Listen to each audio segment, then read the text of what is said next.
നമസ്കാരം, എല്ലാവർക്കും PSC ചലഞ്ചറിന്റെ SSC ചാനലിലേക്ക് സ്വാഗതം. നമ്മൾ ഇന്ന് ഡിസ്കസ് ചെയ്യുന്നത് RRB ഗ്രൂപ്പ് ഡിയുമായി ബന്ധപ്പെട്ട് POQ ക്വസ്റ്റ്യൻസ് ആണ്. കഴിഞ്ഞ എക്സാംസിന് ചോദിച്ച ക്വസ്റ്റ്യൻസ് ആണ്, റീസണിങ് ക്വസ്റ്റ്യൻസ് ആണ് നമ്മൾ ഇന്ന് ഡിസ്കസ് ചെയ്തത്. അപ്പൊ നമ്മൾ കഴിഞ്ഞ ഒരു ആഴ്ചയിൽ കഴിഞ്ഞ 3 സെറ്റായിട്ട് ചെയ്തിട്ടുണ്ട്. അപ്പൊ ഇന്ന് ചെയ്യുന്നത് 4ാമത്തെ സെറ്റാണ്. ഇത് RRB ഗ്രൂപ്പ് ഡിക്ക് കഴിഞ്ഞ തവണ ചോദിച്ച റീസണിങ് ക്വസ്റ്റ്യൻസ് ആണ്. ടയർ 1 ചോദിച്ച ക്വസ്റ്റ്യൻസ് ആണ് കേട്ടോ.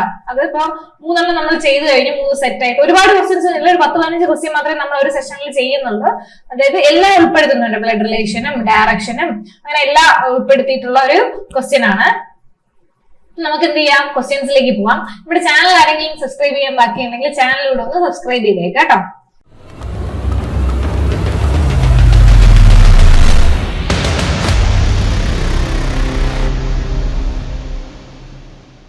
അപ്പൊ ഇതൊരു ഓർഡറിംഗ് ആണ്. അപ്പൊ നിങ്ങൾക്ക് ബേസിക് ആയിട്ടുള്ള കാര്യങ്ങൾ അറിയാമെന്ന് വിശ്വസിക്കുന്നു. അപ്പൊ നമ്മൾ എന്ത് ചെയ്യുന്നു, ജസ്റ്റ് ഞാൻ ഒരു ക്വസ്റ്റ്യൻ വായിച്ചിട്ട് അത് എങ്ങനെയാണ് ചെയ്യേണ്ടതെന്ന് പറഞ്ഞു തന്നിട്ട് ചെയ്യാണ് ചെയ്യുന്നത്. അല്ലാണ്ട് നമ്മൾ ബേസിക് ആയിട്ട് എങ്ങനെ ചെയ്യണം എന്ന് പറയാനുള്ള ടൈം ഇല്ല. അപ്പൊ പസിലൊക്കെ ആണെങ്കിൽ ജസ്റ്റ് ഞാൻ വരച്ചത് എങ്ങനെയാണ് ചെയ്യുന്നതെന്ന് പറഞ്ഞു തന്നാണ് പോകുന്നത് കേട്ടോ. അപ്പം ആദ്യം ചെയ്യേണ്ടത് ക്വസ്റ്റ്യൻ നന്നായിട്ട് വായിക്കുക. റീസണിങ് ആയതുകൊണ്ട് തന്നെ വളരെ നന്നായിട്ട് വായിക്കേണ്ടതുണ്ട്. അപ്പൊ ഇതിപ്പോ ഓർഡറിംഗ് ആയിട്ട് ബന്ധപ്പെട്ടിട്ടുള്ള ഒരു ക്വസ്റ്റ്യൻ ആണ്. സിമ്പിൾ ക്വസ്റ്റ്യൻ ആണ്. ക്വസ്റ്റ്യൻ ഇച്ചിരി വലുതാണെന്നേ ഉള്ളൂ കാണാൻ, പക്ഷെ സിമ്പിൾ ആണ് കേട്ടോ. ഒന്നാമത്തെ ക്വസ്റ്റ്യൻ വായിക്കാം. Among 6 persons P, Q, R, S, T, U. 6 ആൾക്കാരുണ്ട്. Each one has different weight. എല്ലാവർക്കും എന്താണ് ഡിഫറെന്റ് ആയിട്ടുള്ള വെയിറ്റ് ആണ്. അപ്പൊ വെയിറ്റ് അടിസ്ഥാനത്തിൽ നമ്മൾ ഇതിനെ എന്ത് ചെയ്യുക, ഓർഡർ ചെയ്ത് വെക്കുക എന്നുള്ളതാണ് നമ്മുടെ ടാസ്ക്. അപ്പം ഓരോരുത്തരെ പറ്റിയും പറയുന്നുണ്ട്. The weight of Q is more than only 2 other persons. അതായത് വെയിറ്റ് ഓഫ് Q എന്ന് പറയുന്നത് എത്ര, 2 പേരെക്കാളും കൂടുതലാണ്. അപ്പൊ നമ്മൾ ഇങ്ങനെ വരുന്ന ക്വസ്റ്റ്യൻസിൽ ആദ്യമായിട്ട് ചെയ്യേണ്ടത് എത്ര പേരുണ്ട്, 6 പേരുണ്ട് എന്ന് പറയുന്നുണ്ട് അല്ലെ. അപ്പൊ നമ്മൾ 6 പേർക്ക് വേണ്ടിയിട്ട് ഇങ്ങനെ വരയ്ക്കുക. അപ്പൊ 6 പേരുണ്ടെന്ന് പറഞ്ഞു. അപ്പൊ നമ്മൾ എന്താണ്, ഓർഡർ അനുസരിച്ച് വെയിറ്റ് കൂടുതൽ നിന്ന് കുറവായിട്ടാണ് നമ്മൾ വരയ്ക്കുന്നത്. അപ്പൊ ഇതാണ് കൂടുതലുള്ളത്. ഈ ഒരു സിമ്പിൾ അറിയാലോ, കൂടുതലുള്ള. അങ്ങനെയാണ് നമ്മളിത് ഉദ്ദേശിക്കുന്നത്. ഓക്കെ, മനസ്സിലായല്ലോ. അപ്പൊ നമ്മളിപ്പോ ആദ്യത്തെ സെന്റൻസ് വായിക്കുവാണ്. The weight of Q is more than only 2 other persons. ക്യൂവിന്റെ വെയിറ്റ് എന്ന് പറയുന്നത് 2 പേരെക്കാളും കൂടുതലാണ്. അപ്പം നമ്മൾ എന്താണ്, വെയിറ്റ് കൂടിയതെന്ന് കുറഞ്ഞതിലേക്കാണ് വരയ്ക്കുന്നത്. അപ്പം 2 പേരെക്കാളും കൂടുതലാണെന്ന് പറഞ്ഞാൽ ഇവിടെ 1, 2 പേരെക്കാളും കൂടുതലാണ് ക്യൂവിന്റെ വെയിറ്റ് എന്ന് പറയുന്നത്. ഓക്കെ, അടുത്ത the weight of P is more than U's weight. അപ്പൊ പിയുടെ വെയിറ്റ് എന്ന് പറയുന്നത് യുവിന്റെ വെയിറ്റിനേക്കാളും കൂടുതലാണ് എന്ന് നമുക്ക് പറഞ്ഞിട്ടുണ്ട്. പക്ഷെ അത് എവിടെ വെക്കും എന്നുള്ള കാര്യത്തിൽ നമുക്കറിയില്ല. നമുക്ക് അടുത്തത് വായിച്ചു നോക്കാം. The weight of S is more than Q's weight. അപ്പം എന്താണ്, ക്യൂവിന്റെ വെയിറ്റിനേക്കാളും എസിന്റെ വെയിറ്റ് കൂടുതലാണെന്നും പറഞ്ഞിട്ടുണ്ട്. അപ്പൊ ക്യൂവിന് മേലെ ഇവിടെ എന്താണ് 3 പേരുള്ളത് തന്നെ, അത് എവിടെ വെക്കും എന്നുള്ള കാര്യത്തിൽ നമുക്കറിയില്ല. നമുക്ക് അടുത്ത സെന്റൻസ് വായിച്ചു നോക്കാം. The weight of R is less than weight of T എന്ന് പറഞ്ഞിട്ടുണ്ട്. വെയിറ്റ് ഓഫ് R എന്ന് പറയുന്നത് എന്താണ്, Tനെക്കാളും കുറവാണെന്ന് പറയുന്നുണ്ട്. അപ്പൊ അത് എവിടെ വെക്കുമെന്ന് നമുക്കറിയില്ല. The weight of Q is more than weight of T എന്ന് പറയുന്നുണ്ട്. ഓക്കെ, അപ്പൊ അടുത്തത് കിട്ടിക്കഴിഞ്ഞു. ഇത് നമുക്കറിയാം, T R-നേക്കാളും കൂടുതലാണെന്ന് പറയുന്നുണ്ട്. പിന്നെ പറയുന്നത് wait of Q is more than weight of T ആണ്. അപ്പം Tയെക്കാളും കൂടുതലാണ് എന്ത് പറയുന്നുണ്ട്, Q എന്ന് പറയുന്നുണ്ട്. അപ്പൊ നമ്മൾ നേരത്തെ പറഞ്ഞു ക്യൂവിനെ കഴിഞ്ഞിട്ട് ക്യൂവിനെക്കാളും കുറവ് 2 പേരെ ഉള്ളെന്നുണ്ട്. അപ്പൊ എന്താണ്, ഇവിടെ 2 പേര് നമുക്ക് വെക്കാൻ പറ്റും. QTR ഇവിടെ പ്ലേസ് ചെയ്തു. ബാക്കി നമുക്ക് ഇത്രയും വെക്കാനുണ്ട് കേട്ടോ. അപ്പൊ ഇതെല്ലാം കഴിഞ്ഞു. ഇനി അടുത്ത് നോക്കാം. U has second highest weight among 6 persons. ഈ 6 പേരില് U എന്ന് പറയുന്നത് സെക്കൻഡ് ഹയസ്റ്റ് ആണെന്ന് പറയുന്നുണ്ട്. ഓക്കെ, അപ്പൊ പറയുന്നുണ്ട്.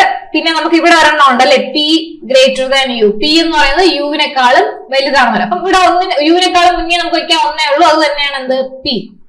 അതും വെച്ചു. അപ്പൊ ബാക്കിയുള്ളത് ഒരെണ്ണമേ ഉള്ളൂ, S. അങ്ങനെ വെക്കാം. S ഗ്രേറ്റർ ദാൻ Q എന്ന് നമ്മൾ നേരത്തെ കണ്ടുപിടിച്ചിട്ടുണ്ട്. സോ അത് S ഇവിടെ വെക്കാം. അത് കഴിഞ്ഞിട്ട് എന്താണ്, നിങ്ങൾക്ക് ജസ്റ്റ് ഒന്നുകൂടി എല്ലാം കറക്റ്റ് ആണോ ഒന്നുകൂടി ജസ്റ്റ് വായിച്ച് നോക്കാവുന്നതേ ഉള്ളൂ. ഇതൊന്നും അല്ല ക്വസ്റ്റ്യൻ. നമ്മൾ ഇത് ഓർഡർ ചെയ്ത് എഴുതി കഴിഞ്ഞിട്ട് ക്വസ്റ്റ്യൻ അടുത്ത് വായിക്കാം. Who has the third highest weight among all 6 persons. ഈ 6 പേരിൽ 3ാമത് വെയിറ്റ് കൂടിയ ആരാണെന്നാണ് ചോദ്യം. 3ാമത് വെയിറ്റ് കൂടിയത് ആരാണ്, S ആണ്. S ആണ് നമ്മുടെ ആൻസർ, 3ാമത് വെയിറ്റ് കൂടിയത്. ഓക്കെ, ഇത് ഓർഡറിംഗുമായിട്ട് ബന്ധപ്പെട്ടൊരു ക്വസ്റ്റ്യൻ ആണ് കേട്ടോ. അടുത്ത് നോക്കാം. ഇനി സർട്ടൺ കോഡ് ലാംഗ്വേജ്. അപ്പൊ ഇത് കോഡിംഗ് ആണ് കേട്ടോ. ഒരു കോഡ് ലാംഗ്വേജിൽ ഒരു വാക്കിനെ ഇന്ന രീതിയിൽ എഴുതും എന്നവർ പറയും. അപ്പം നമുക്കൊരു വാക്ക് തന്നിട്ടുണ്ടായിരിക്കും, അതെങ്ങനെ എഴുതുമെന്ന് നമ്മൾ പറയണം. GLEPK is written as DIVMH. Okay, അങ്ങനെ പിന്നെ ഇത് ഈ വാക്കിനെ ഇങ്ങനെ എഴുതിയിട്ടുണ്ട്. നമുക്ക് കണ്ടുപിടിക്കേണ്ടത് പോട്ടർ എന്നുള്ളൊരു വാക്കാണ്. അതിനെ നമ്മൾ എങ്ങനെ എഴുതും? നമ്മൾ ആദ്യമായിട്ട് ഇതും തമ്മിലുള്ള ഒരു ബന്ധമാണ് കണ്ടുപിടിക്കേണ്ടത് കേട്ടോ. അപ്പോ ജിയും ഡിയും തമ്മിൽ എന്തെങ്കിലും ബന്ധം ഉണ്ടോ എന്ന് നോക്കുക. എല്ലും ഐയും തമ്മിൽ, ഇയും ബിയും തമ്മിൽ. ഇപ്പം ഇയും ബിയും ഒക്കെ നമുക്ക് ഏറെക്കുറെ അടുത്തുള്ളതാണെന്ന് മനസ്സിലായി. ജിയും ഡിയും ഏറെക്കുറെ അടുത്തുള്ള. അപ്പൊ നമ്മൾ ജസ്റ്റ് നോക്കുക ഇത് എങ്ങനെയാണ്. ജിയിനേക്കാളും 3 കുറവാണ് ഡി. അതുപോലെ തന്നെ അത് എല്ലാത്തിലും ബാധകമാകുന്നുണ്ടോ എന്ന് ശ്രദ്ധിക്കുക. അപ്പൊ ഇത് ജിയെക്കാളും 3 കുറവാണ്, -3. അപ്പം എല്ലിനേക്കാളും കുറവാണ് എന്താണ് ഐ, -3. ശരി, ഡിയും അങ്ങനെ തന്നെയാണ്, 3 കുറവാണ്, -3. പിയും എമ്മും തമ്മിൽ എന്താണ് -3 ആണ്. കെയും എച്ചും തമ്മിൽ എന്താണ് -3 ആണ്. പിന്നെ നമ്മൾ ഒരെണ്ണം കിട്ടിയെന്ന് പറഞ്ഞിട്ട് നമ്മൾ അതായിരിക്കും അല്ല ആൻസർ എന്ന് വിചാരിക്കരുത്. നമ്മുടെ ഈ ഇത് രണ്ടാമത് വേറെ ഒന്നല്ല, അതുകൂടി ഇതുമായിട്ട് ബന്ധപ്പെട്ട് അത് ശരിയാണോ എന്നുള്ളത് ചെക്ക് ചെയ്തതിനു ശേഷം മാത്രം നമ്മൾ എന്ത് ചെയ്യാം, എഴുതുക.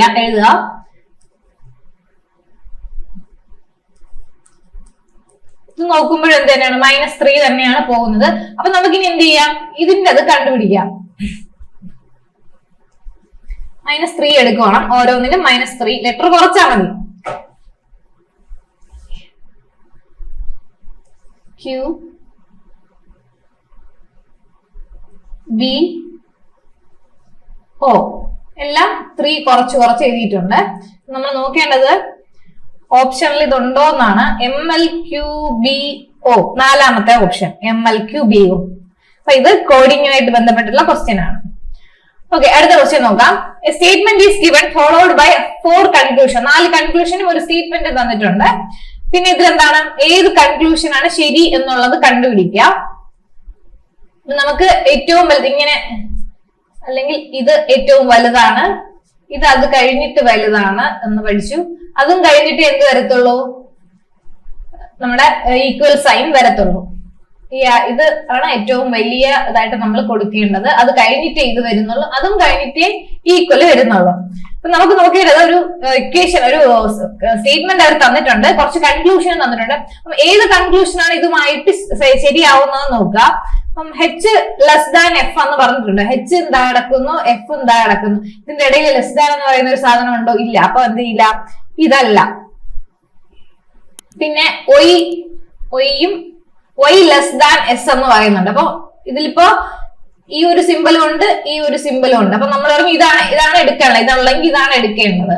അപ്പം y ലെസ് ദാൻ എസ് എന്ന്, അപ്പൊ അത് ശരിയാണ് കേട്ടോ.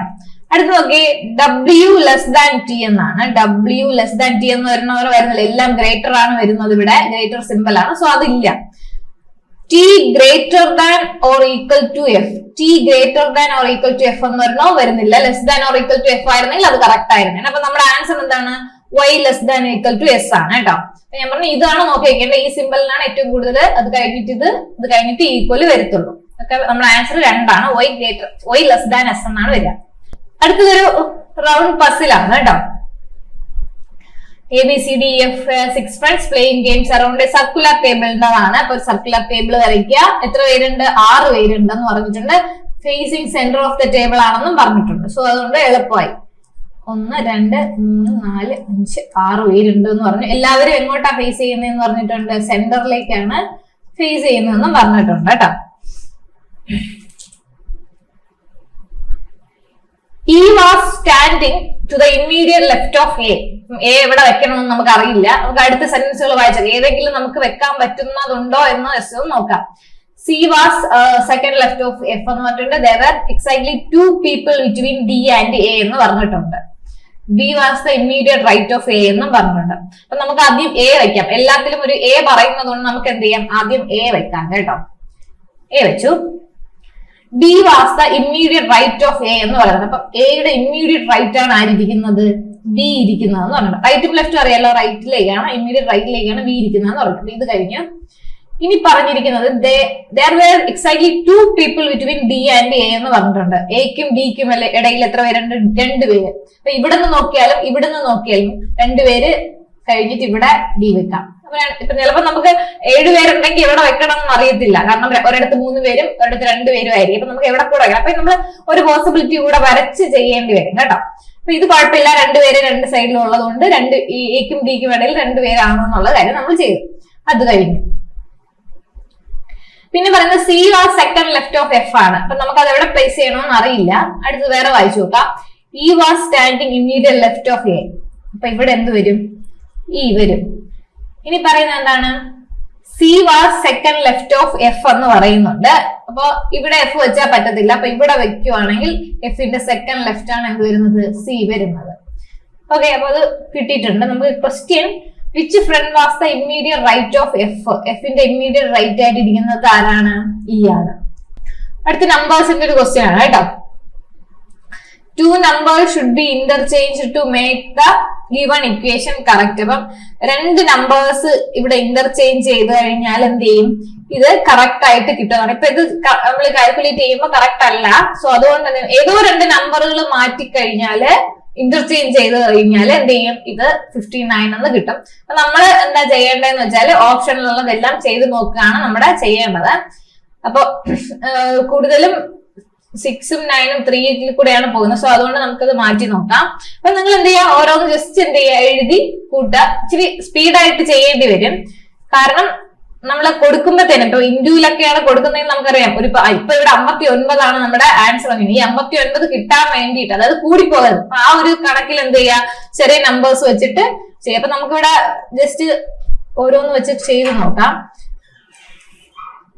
7 × 8 56 6ഉം 9ഉം മാറ്റി നോക്കിയത് ഡിവൈഡഡ് ബൈ 3.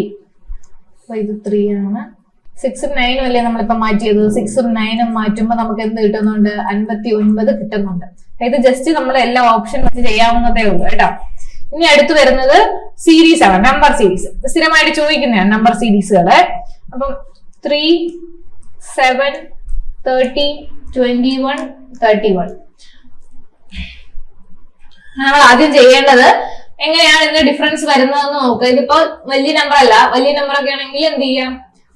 മൾട്ടിപ്ലൈ ചെയ്ത് എഴുതാം. ചെറുത് ഭയങ്കര ചെറുതാണെങ്കിൽ എന്താണ്? ഡിവിഷൻ ആയിരിക്കും. ചെറിയൊരു ഡിഫറൻസ് ആണെങ്കിൽ പ്ലസ് ഓർ മൈനസ് ആയിരിക്കും. ഇത് കൂടി കൂടി പോവാണ്. ഇത് 10 വരുന്നുണ്ട്. അപ്പൊ അടുത്തത് എന്തായിരിക്കും? 12 ആയിരിക്കും. 43 ആൻസർ 43 ഇവിടെ ഉണ്ട്. ഓക്കെ, 4, 6, 8, 10, 12 അങ്ങനെയാണ് പോകുന്നത്. എളുപ്പമുള്ള ക്വസ്റ്റ്യൻ ആയിരുന്നു. അപ്പൊ ഇങ്ങനെയാണ് നമ്മുടെ ഓരോ ക്വസ്റ്റ്യൻ. ഇതിൽ എന്ത് വരുന്നുണ്ട്? ബ്ലഡ് റിലേഷൻ വരുന്നുണ്ട്. ഇതുപോലെ തന്നെ അനലോഗി വരുന്നുണ്ട്. പിന്നെ ഈ നമ്പർ സീരീസ് മാത്രമല്ല, നിങ്ങൾക്ക് ലെറ്റർ സീരീസ് വരുന്നുണ്ട്. പിന്നെ ആൽഫ ന്യൂമറിക് വരുന്നുണ്ട്. അപ്പൊ കഴിഞ്ഞ ദിവസങ്ങളിൽ നമ്മൾ കുറച്ച് ബ്ലഡ് റിലേഷനും കാര്യങ്ങളും ഡയറക്ഷൻ ആണ് ഇത് കൂടുതൽ നോക്കിയത്. അപ്പൊ ഇതിൽ ഡയറക്ഷൻ പറഞ്ഞിട്ടില്ല.